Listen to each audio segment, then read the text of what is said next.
I'm going to state the obvious. There is a substance use problem in the United States. Let me take it a step further. 40 million Americans over the age of 12 suffer from a substance problem, and only 10% of Americans dealing with addiction receive treatment. Wow, those numbers are staggering when you compare them to other diseases. Heart conditions, 27 million Americans. Diabetes, 26 million. And cancer, 19 million. So 40 million is absolutely staggering. Treatment is only one aspect of disease management, and I'm curious about what happens post-treatment. How do folks manage staying healthy, and what does it mean to have sufficient support to manage their treatment in order to stay healthy? Addiction is a disease, and like many diseases, there are a variety of treatment options, many very effective. But what makes treatment effective is not only the actual treatment itself, but all the work surrounding the actual maintaining of the particular treatment recommendations. A huge part of disease management should be focused on the individual's environment and specifically their support network. Addiction recovery is an ongoing journey, a lifelong effort that for many is day to day. Having a supportive environment and social connections or network are key aspects to staying on the road of recovery. Treatment programs are great for treatment, but what happens after? You'll soon learn how eBay, yes, eBay, was the impetus to our featured organization. Welcome to Small and Gutsy, a podcast featuring interviews with nonprofit and social impact organizations under $10 million. My name is Laura Witkoff, and I'm excited and proud to be your host. My hope is that you love the stories as much as we do, and perhaps you will find needed services, a job, volunteer, invest in, or donate. Feel free to pass along any valuable information you hear today to others, and remember to send me the name of any organization you'd like featured at reachus@theintrinsicgroup.com. Having been an early and successful eBay user, Bill Tymoszczuk, aka Bill T, a lot easier to say, discovered that eBay could be a great mechanism for making money and wanted to transfer that knowledge to support the men and women in recovery. He soon learned that technology skill building was essential in order to greatly reduce the risk that often threatened recovery. In 2016, My Recovery Day was born with the mission to build sustainable recovery, meaning opportunities for financial independence and connected networks through technology training focused on generating income online while building a supportive, safe, and sober environment. Those programs include the JOBS program, an acronym for Just Online Being Sober, the For Today mobile app providing recovery resources, and the Recovery Bank providing free, tangible resources that include appliances, furniture, and other household items. I am so very excited to introduce my guest today, founder and executive director, Bill Tymoszczuk, and Community Support Director, Erin. So let's get started. Welcome, Bill and Erin. Please share your passion, your excitement about what you're doing, and anything that tells us more about My Recovery Day. First of all, Laura, thank you for having us both on. And we're excited about My Recovery Day. I personally am in recovery myself. And, when you go through a treatment program, whether it's a 28-day program or you just kind of go to meetings, it's really all about what happens after that. If you go through treatment, you're on that kind of treatment pink cloud, but what happens when the bills start coming and you don't have a job to go back to? My Recovery Day helps individuals kind of reconnect. We have what we call our three-legged stool, as you introduced us with. So the first one is the Recovery Bank, and that provides free household items for individuals either through case managers or someone's leaving sober living and now wants to go on their own. I liken that to you move into your new house and the welcome wagon or the neighborhood connection group meets you and says, "Hey, Laura, welcome to the neighborhood," right? Well, the Recovery Bank is our way of saying, "Hey, welcome to a new lifestyle. Welcome to your recovery." And that's what we try and do. So it immediately lets them know that there is a community out there that will support them with whatever they need. Our jobs program, Just Online Being Sober, looks at ways to help individuals economically by teaching them new skills through eBay. What I believe is that individuals can use any way to learn. It makes it fun. So it isn't a job readiness program. It is a job. So when I see new individuals, I always tell them, they tell me, oh, I'm looking for a job. I can't find a job. I go, well, look, you don't really need a job immediately. You just need money to pay your bills. Okay, let's worry about the job afterwards. So what we do is we get items donated. We have a grant from Google for search advertising. If it's items for everyday use, like a microwave, whatever it is, that goes into our recovery bank program. But if it's something like an antique toy train set, someone coming out of recovery does not need an antique toy train set. But that train set has value. So, since my recovery day has an eBay account, right, we take that train set, work with that individual, we show them how to take pictures of it, clean it up, adjust the lighting, whatever it is that makes that item look good and be an accurate representation of what the consumer is buying. We have them upload those pictures to eBay, describe it. So this whole process of listing items and selling them on eBay is a way for them to learn keyboarding, okay, because you have to type. It's a way for them to learn digital photography, the importance of lighting, the importance of looking, just product photography. And then, of course, writing skills. How do you best describe that item? I can tell you our very first participant, once he realized that he put something online and you can look at it on eBay, he was ecstatic. And I heard him call his friend afterwards and tell them, hey, I just put something online on eBay. Here's an individual that's dual diagnosis, and for the first time, he did something that he never learned, that it was easy, and then he can come back and do it again and again. The other thing that the jobs program does is not only gives them money, but it's peer supported. So, we talk program here. I happen to be in a 12-step program. So we talk 12 steps here. There's 12-step literature. We talk about faith. We share problems. We share solutions, okay? The other thing we do is, that's important for the individuals, is we recognize that we may not be the place they want to work for the rest of their life. As a matter of fact, 9 times out of 10, we're not. But what we are is a way for them to gain some skills to move on. So we help them with resume building, but most importantly, they become an online retail associate. So this way, on their resume, they can list us as an existing job, because as we all know, it's easier to find a job when you have a job, right? That's the jobs program, and we get all these items donated to us, right, from people. So we sell, frying pans to, we just auctioned off a Cleveland Indians 21 signature, 1936 baseball, lawnmowers, exercise machines, whatever it is.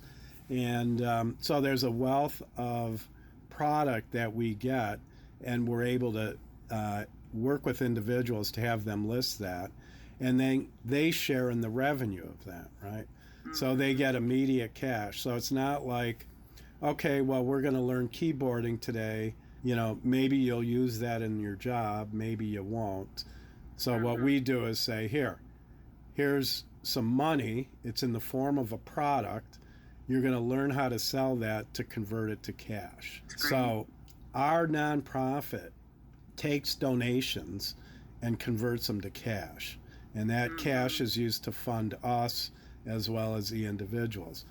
So those are the 2 programs. And the third leg of our stool is the For Today mobile app. So right now it's only available on Apple, but we're getting it programmed for Android. And that is, recovery information at your fingertips. It has a checklist for Did I, meditate today, pray today? It has a meeting finder. It has a sobriety counter, etc. So it's called the number 4. And then today, only available in Apple, but soon to be Android. It's so clear through the statistics that addiction and substance use is such a huge issue in the US, and that we don't pay enough attention to really managing it post-treatment, which is really what your program's about. But what you've done and what you've created that's such a differentiator is its immediate application of skills in that moment, where then the individual who's participating and learning gets to both see the results. And it's not just the financial result that you've mentioned. That's important. You got to pay your bills. Equal to or more than that is the self-esteem that comes from the achievement of trying something new, seeing a result, seeing the outcome of that result as someone purchased something that they put online, that they cleaned up, that they organized, that they photographed, that they described, and then to utilize that skill as a part of their own resume building. It's really incredible. And then all the other aspects of the program that you mentioned. But I want to highlight that truly as a differentiator to other programs. I haven't heard of that model, and I think it's exceptional. So I'm going to toss the ball over to Erin for a second and ask about your passion. I think you're fairly new to the organization, or at least new in your role. And I'd love to hear your passion, how you got involved, and what your role is. Laura, thank you so much. It's a pleasure to meet you. My name is Erin, and I'm an alcoholic. I identified with the disease of alcohol and addiction at a very young age, about 20. I'm 42, so we're 22 years of, kind of figuring this thing out. As you stated in your statistics, it's alive and well in the United States. Bill talking about the gentleman who listed for the first time, there's some of us that are very educated, that had great opportunities, but yet we still fall victim to this disease. It doesn't discriminate against where we're from, our education, our lifestyle, our family dynamic, any of that. So for me, my recovery day came into my life when I was least expecting it, and I did not want anything else on my to-do list, but I couldn't say no because it was the one thing that I've always set on the back burner in my life, which was really, truly working with a person who is in that dark, horrible place of hopelessness and despair. You put your life back together again, you stay sober for a little while, and then again, professionally, personally, you succeed and you end up in a place drinking out of a martini glass, but the result is still the same. And again, coming up on 6 years of sobriety in October, so it took me 22 years, right? What I realized looking back, I was not helping the new person. I was not doing anything in my program or in my lifestyle of recovery to remember how bad it once was for me. And a lot of people miss that step. And I think that's where a lot of relapse comes from. For some of us, we are quick forgetters, and life gets good and we start succeeding and things come together, and then we become better then. And then that vicious ego plays a part, and you're kind of like, yeah, I got this, and I don't need to do this anymore, and I don't need to do that anymore, because don't you see, I'm remodeling a kitchen. I got it together, right? My story is a little different. I wasn't a nice girl that drank too much. I ended up being diagnosed with cancer 9 years ago. Being an untreated alcoholic, that led to a prescription that was written that I was legitimately qualified for, but because I had a history of alcoholism, it just took solid form, and I became an addict because I couldn't take it the way that it was supposed to be taken. My recovery day, by nature, I'm an event coordinator. I'm great at networking. I'm great at establishing relationships. I've been a social butterfly my entire life. So I had started my own personal nonprofit for my community in 2018. But it didn't necessarily specify on the addict or alcoholic, where like this one does. So it was kind of like a perfect marriage for me, because I don't want to lose what I have. And if I don't give it away, I'm not going to be able to keep it. And there's a big difference when you help a person who suffers from the disease of alcohol and addiction. That's a little bit different from somebody that's just kind of struggling for the time being. Because alcoholism and addiction, it is a disease, and it doesn't go anywhere. It's not just like a bad moment. It's not, I lost my job and I need help with my mortgage or my rent, which is what the nonprofit I created does. This is something that benefits somebody long term. And as Bill stated, not everybody sticks around, but we made an impact on them. And then the pay it forward theory, right? Anytime they come across anybody that is cleaning out a home or wanting to get rid of things or just needs to get out of their self to help us, they send them to us as well.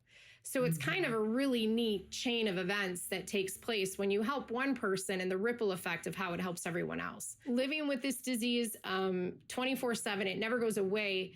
If we're not doing something for the fellow man, we're in trouble. So we can do the steps and we can rely on a power greater than ourselves. But if we're not serving others, that could be very dangerous ground for people like us. Working with Bill is probably one of the greatest decisions I've ever made.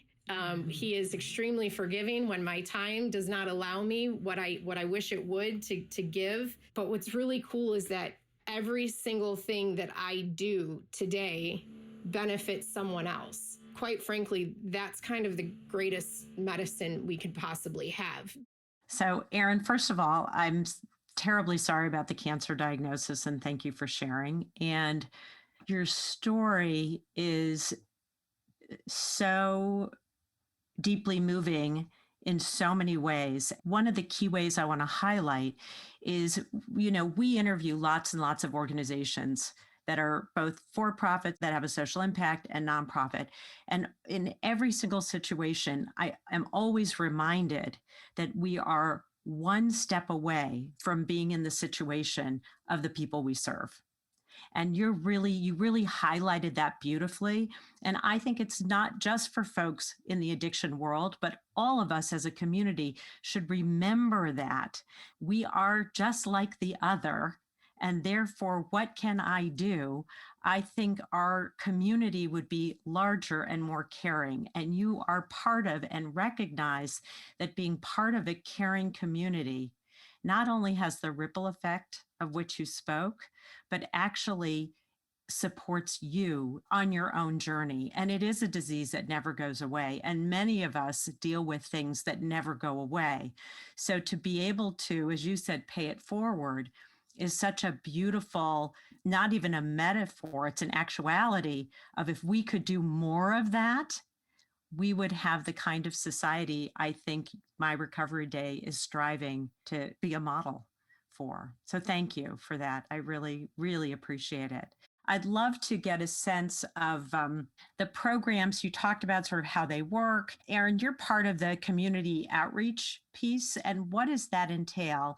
If you ever remember the movie Over the Hedge, and they gather the food and they bring the food and then they feed so I'm the bringer of the people. My past profession in the event industry, I worked in the city of Cleveland. I oversaw some pretty major events here. I was the general manager for executive caterers of Lander Haven, which was at one point Northeast Ohio's #1 catering company. It was the event capital of Cleveland. So I've built a lot of relationships over the years. Lately, as a stay-at-home mom for the last 9 years now, it's really just been in my 4 communities, which makes up my school district of where my children go. My role with My Recovery Day is to bring donors that want to contribute to My Recovery Day. If it's inventory, if it's donations, if it's monetary checks just to support it.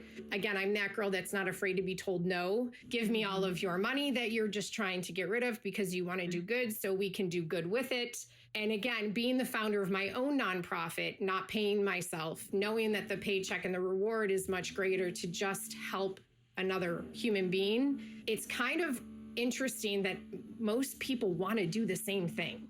So if I can encourage someone in a conversation to just say, step outside of yourself for just a second. And if you think that, you really don't need that exercise bike that you keep looking at and hanging all your clothes over, and you want to give it to somebody who might be rehabbing their knee at home, who's in recovery that can't really get to pain management, nor should they, give it to me so I can give it to someone else. Or meet my friend Bill. Recently, I introduced Bill to a gentleman who I run with in the same recovery circle, who's out of work. This is a very educated gentleman who worked in finance for a major bank, and he lost his job due to COVID. Meet Bill T. See what he does at My Recovery Day. So what did he do? He showed up.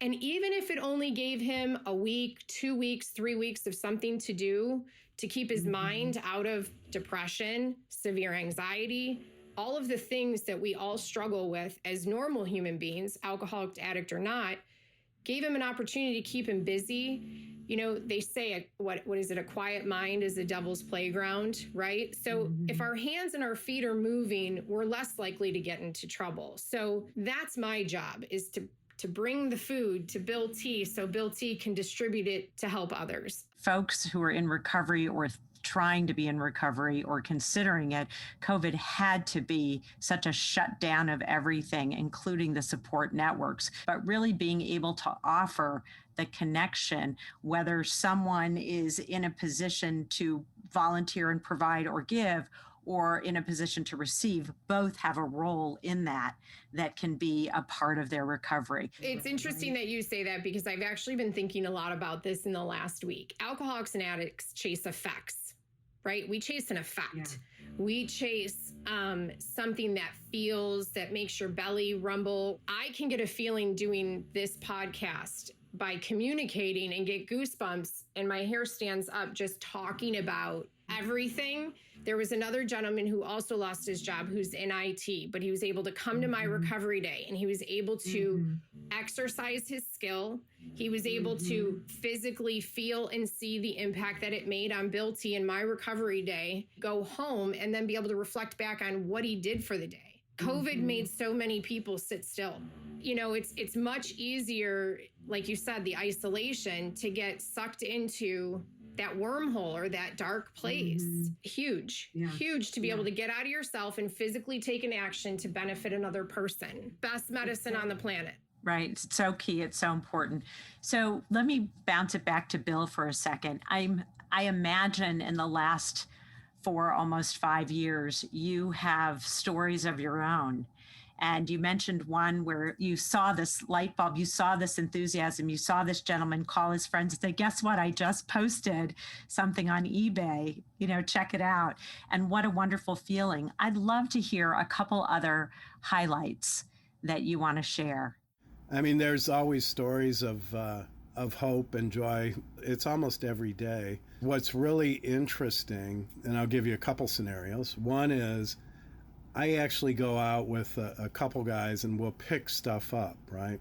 I'll meet the actual donors and I'll share with them, hey, this bedroom set, this bicycle, whatever it is, I know already where it's going. And then I tell them a story about the individual who it's going to. They don't know them. I don't mention names or anything, but I'll say, look, Erin's brought in a donation of a exercise bike, and it was a lady who her house burned down and her bicycle, was gone. She drove from Dayton to buy this new step recumbent bicycle. She was having hip problems. She's having hip surgery, But when you go back and you tell the donor, like, hey, this is what your product's doing, we become channels of joy, right?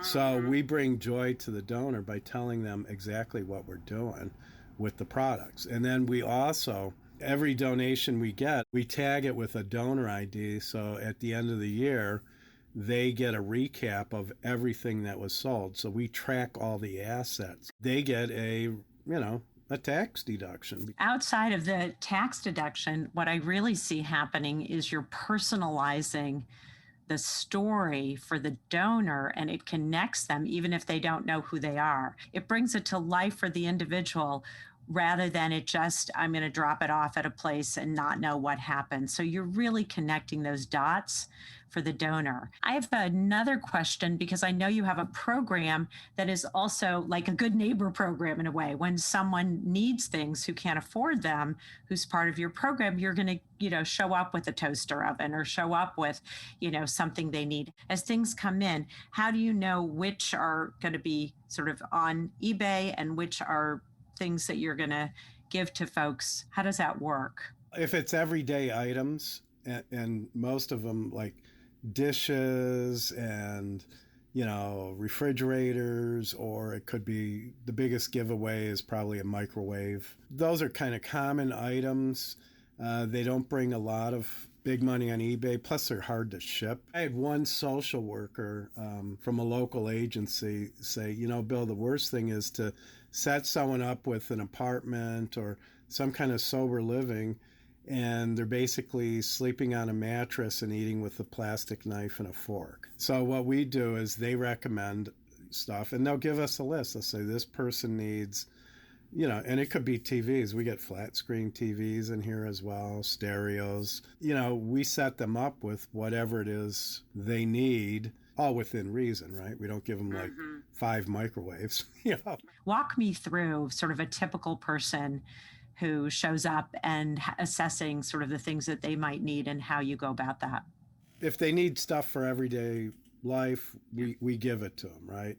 Yeah. I mean, if they want to give a donation, they can give a donation. If they don't have any money, it's free. If someone says, you know what, I just need to make $500 a month, you can make it a livable wage.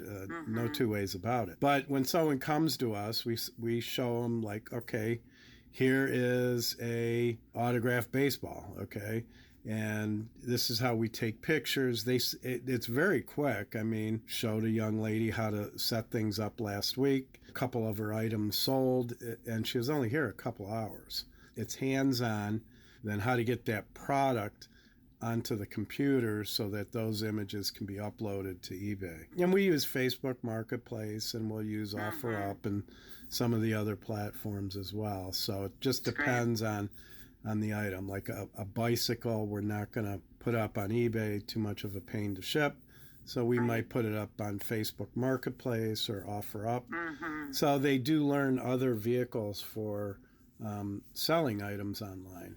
Some people are very skilled. The younger generation seems to be like, oh, okay, I know it. I've already done this. I've bought stuff on eBay. So, they just click, click, click, click, right? And they're done. Yeah, and they're done. And there's others that, maybe have some mental health issues. They have trouble learning a little bit. So it may take them a little longer.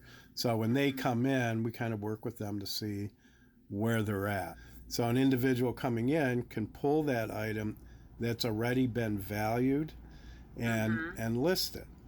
The other thing they can do is we teach them how to value the item. So you look for maker's mark, like this was made by whatever. They look up the value of those as sold, and then they can list it. If it's under $15, since we do not have a retail location, we donate that to Goodwill. So no item gets wasted. In your current warehouse, and this may be too hard to even answer, at any given time, can you estimate the number of items you have? Because it's got to be like Erin's like laughing out loud on that question. Okay. The room Bill is sitting in. So there's one room designated where there are 2 desks and kind of the photo where all the photos are taken of all of the inventory that comes in. If I remember correctly, I believe there are 7, I want to say semi-sized, if not a little longer, storage facilities in the building behind Bill where he's located at this time. And we've got 2 rooms designated to the recovery bank items. I believe one storage facility is pretty much all of the furniture. One thing Bill won't tell you that I will about Bill is that he doesn't say no. Whatever the need is, he will meet it for whoever it is. So even in my situation, I am fortunate and privileged to be a stay-at-home mom. However, I have a 20-year-old adult child. So here's a personal experience of how my recovery day has benefited me. So take my role and my title off. I am a recovered alcoholic who has a daughter who is not my husband's. And my daughter suffers from what I believe to be major depressive disorder. There are student loans that have to be paid. But when the child isn't working and cannot provide to pay those, that falls on mom because my signature's on that paperwork. So she also needed the opportunity to need money immediately, or she was going to be evicted and her car was going to be repossessed because she got fired from her job because she wasn't able to get up and get to it. Bill gave her an opportunity to come in and list, and she was able to save what she needed to do. But he doesn't say no to anyone that calls to say, could you please come and remove these items from my house? He will go there and then he will take the time to triage because he just wants to help the donor. And then he'll do whatever it takes to help the person that's in recovery, or at least making an effort to try. Whatever the need is, how small, how big, we don't give chances. The door is always open. You can't screw this up. Thank you for sharing that. And my hope is that your daughter is able to get into a network of where she has support, obviously, because that's what your whole program is about. And one of the things I just want to highlight is I opened it with the idea of a journey, and not a journey to recovery, a journey on recovery, because I think it is a journey that has stops and starts. So if you do close the door, you lose that opportunity to help a person who is trying to figure it out. And all of us have been there in one form of another, whether it's coined addiction or anything else. And so the fact that you both have figured out a mechanism to create sustainability, and what I loved in what I read and learned about your program is the idea of sustainable recovery. I love that term because it really is about post-treatment or while being in treatment. It's really about what comes after and how do you maintain it. And without the sustainability, there is this huge threat. And I love that you can't say no, Bill. I think that's a credit to you because nothing feels insurmountable to you. You've been there, you've done that, and you take it step by step and you break it down. And that's what makes it manageable for the people who are in your network and in your circle. So I commend you both for being in this, as well as your board for doing the things that really help folks along the path. Small and Gutsy is sponsored by the Intrinsic Group, my boutique management consulting firm specializing in guiding organizations to leverage talent, optimize processes, and to ensure the organization's narrative is aligned with their culture. We'd love to invite you to be a sponsor. So if you're interested in sponsoring Small and Gutsy to keep it going, please reach out to me at reachus@theintrinsicgroup.com. As both of you know, at the end of my podcast, I always have a round of quick, gutsy questions. So, are you both ready for the quick, gutsy round? Sure. What is at the top of your wish list for my recovery day? And the answer can't be money or funding. Could it be a product? I'll hear the answer and then I'll let it pass or not. No, I'm kidding. We need a van to pick up donations because I spend a lot of time going to get a U-Haul, and it takes time to get it, and then you got to return it, whatever. So I need a extended cargo van, a truck with a lift gate, whatever it is. That would make our job here way easier. And then we can probably even drop stuff off to people who need it. So that's kind of the physical part of it. But my vision and my hope for everyone who is in recovery is just to stay in recovery. And it's just one decision at a time, and it's just one day at a time. I mean, the name of our company is My Recovery Day. Not my recovery month, not my recovery year. It's my recovery day. So a van, if anyone's listening, a huge van. And then I think the other thing that you said so beautifully is there's a reason for the name of your organization. And you said it earlier too. It's about the joy that gets moved from one place to another, from one person to another. And it's really that opportunity for hope. Every day it's a renewed sense of hope. And I really appreciate that. Erin, what's at the top of your wish list? Well, when Bill said van, I thought bigger building, because if he gets a van, we're going to need more space. Who knows what he'll pick up with that van, right? You know, I'm with Bill. I want people to stay in recovery. I want people to really take the time to get to know exactly what My Recovery Day is and what we're doing. And it helps on such a deeper level than just donating a bed that you don't want anymore and giving that bed to somebody that's never had one before. There is such a greater impact that My Recovery Day has on individuals. The opportunity that it gives those of us that are in recovery to help those that are new to recovery is probably, like I've said, is the thing that I was missing in my life for so long. And it's been the greatest reward. When you have a great impact on a person who is at the bottom of their rope. When you see light and joy in a person's eyes and they see the light at the end of the tunnel and they feel that possibility, that endless possibility that no matter where they are, it's only temporary and it's going to get better. Yeah. For people to truly understand the importance of what it is that Bill has created and what we're doing today, that's my hope. Yeah, I love that. I really love that. Thank you, Erin. If you were to think of a song that describes my recovery day, what would it be? First song that came to my mind was Here Comes the Sun. I love that song. That has meaning for me on a whole nother level. So it's just really important. That's a great song. Good choice. Bill, what about you? I don't know the name of it, but it's a Christian one. It's Your World's Not Falling Apart, It's Falling Together. I always think of that when I think of us, because one of the things I do is I volunteer 1 hour a week at a local detox center. You get to see the raw individual come through the door that just came in the night before, the few days before, and you just tell them, look, this is the best seat in the house. You may not realize it right now, and your world is not falling apart.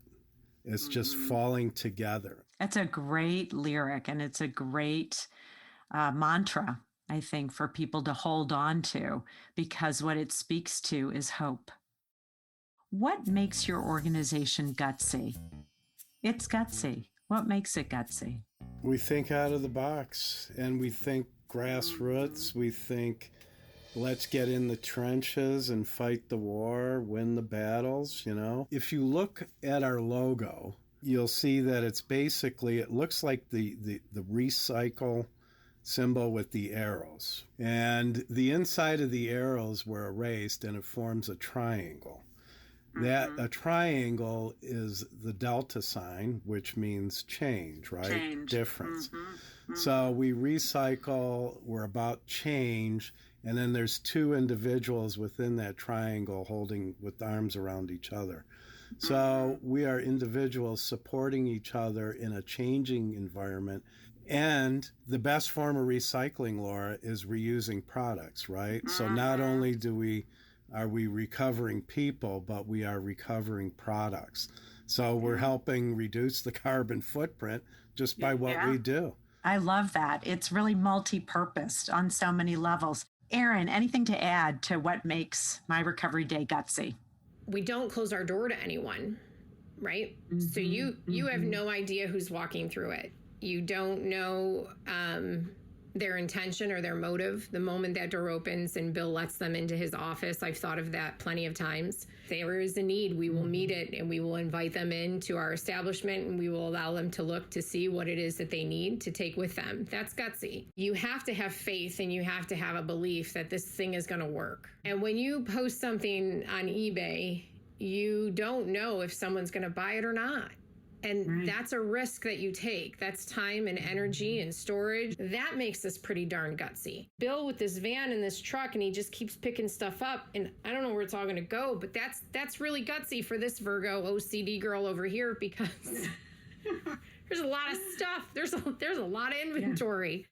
I think it's gutsy for one to say, yeah, I'm an alcoholic out loud. I'm an addict out loud, and I want to help other alcoholics and addicts out loud. There's nowhere in our society today that's not trying to throw you a prescription or a billboard you don't drive past with wine or whiskey on it. How many times my oncologist said, oh, just go home and have a margarita. You'll be all right. Being not anonymous and trying to break the stigma of drugs and alcohol and addicts and alcoholics, and trying to educate and inform as we sell our nonprofit to others, that's gutsy.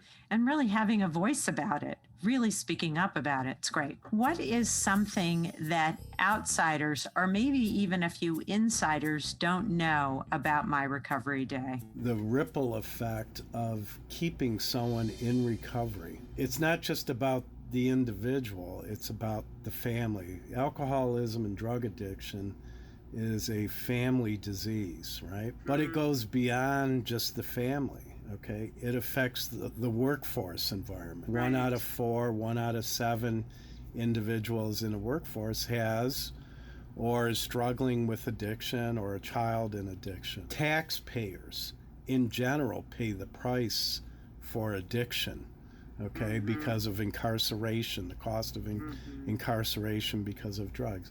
So when you get someone and keep them in recovery, you're restoring individuals, you're restoring families, you're making them more productive employees, you're reducing our judicial costs as well, tying up the courts and probation officers and all this other stuff, right? People don't truly understand the ripple effect. If nothing else, it saves money. I mean, yeah, no, you raised such a good point. It's truly a public health issue, a national public health issue we should all pay attention to. And so we should all be working toward what it means to stay in recovery and the ripple effect that it can have and the impact that it can have when people do maintain recovery. Erin, anything to add? Anyone who practices a 12-step recovery program, as Bill T does, as I do myself, that's where the magic is. Addict or not, alcoholic or not, to stay grateful. When you work for or you're involved in something like My Recovery Day, something that we didn't talk about is I come home and I am so grateful for what I have. We tend to focus on all the things that we don't have or woulda, coulda, shoulda. That gratitude is the magic. It's the magic in a person's ability to find joy. If you could get one celebrity or influencer to endorse or talk about your organization, who would it be? It's a toss-up for me between, I believe it's Anthony Hopkins or Elton John. You know, I love Elton John's music, and I like Anthony Hopkins as a, an actor. He's one of my favorites. I love it. Well, we'll hashtag and we'll tweet them and see what happens. You never know. Erin. So my first was Anthony Hopkins. Of course, the great Matthew McConaughey. But the other one that resonated, only because I also know that he is sober, was Eric Clapton. So what is the best way for people to reach you? Either donating, volunteering, needing support? What's the best way? They could actually go to our website, myrecoveryday.com, and there's links to Facebook, and they can check out our programs. We could always use, they can track what we do on Facebook. Just look for the two guys in the triangle with the recycle signs. It's called My Recovery for FOR today, just because My Recovery Day was taken. But they can reach out to us, myrecoveryday.com. There's a link for if they want to donate cash, they can certainly do that. My phone number is on the website. It's 216-978-9902. So I'll put that out there. Call me from California. It doesn't matter. We have a program, a workplace awareness program, where they can support us by recycling products like cell phones or computer gear. And we actually pay the postage for that. They can collect a box of iPhones or, Galaxy phones, whatever it is, and then send them to us. We wipe the phones out, and then we sell them online, so they make money. But it does two things. One, it gives us the ability to get donations, okay? And then two, it helps the employers let their employees know that recovery is important and they support it. I love that program because it does exactly what you suggest. It does something for you all, but it actually allows the employer to support an organization, and you don't support an organization you don't believe in. So it's giving employees a message. And the other thing it does is then employees may seek you out because they'll have recognized your name, learned a little bit about you if they need to. And I think that's really great. And also, can people find you on eBay if they want to purchase something from your network? They just look for My Recovery Day. That's our eBay user handle. 3,000 items up there that are currently on sale. And there's probably another 30,000 scattered around the office and warehouse. Amazing, truly amazing. So I just want to take a moment, Bill T. and Erin, to thank you for spending so much time with me today and sharing the beauty of your program, your own story, the highlights of folks you've helped, and really given, I think, listeners a window both into the recovery in terms of sustainability and what that really means. But more importantly, what you both have said is the joy of getting outside yourself and doing for others, which is a message I hope would resonate not only with folks in general, but really on a national and a global scale. So thank you both. Thank you. Anytime. This was great. Thank you. Thank you for listening. If you like this podcast, please share it with your friends, give us some stars and write a review on Apple or wherever you listen to podcasts, or buy us a coffee. buymeacoffee.com/small and gutsy. I want to thank my partners in this endeavor, my co-producer, sound engineer, and composer, the amazing Pavel Franson, my exceptionally talented graphic designer, Nate Addy, my social work intern extraordinaire, Stephanie Tran. Please check out their bios on the Intrinsic website, and all the folks, friends, and family who have guided and inspired me. Our blog of these small and gutsy nonprofits and social impact organizations can be found in the organizational stories section of the Intrinsic Group website, so that we can continue to link clients, volunteers, future employees, investors, and donors to this small but mighty network. Of course, we can't take responsibility outside of our own vetting of the organizations we interview, so before you sign on to support or work for them, we encourage you to do your own due diligence and research them as well. We just want you to learn about the small and gutsy nonprofit and social impact organizational sector so they can spread their story and their impactful work. From small and gutsy to big with impact, I'm Laura Witkoff, and thanks for listening.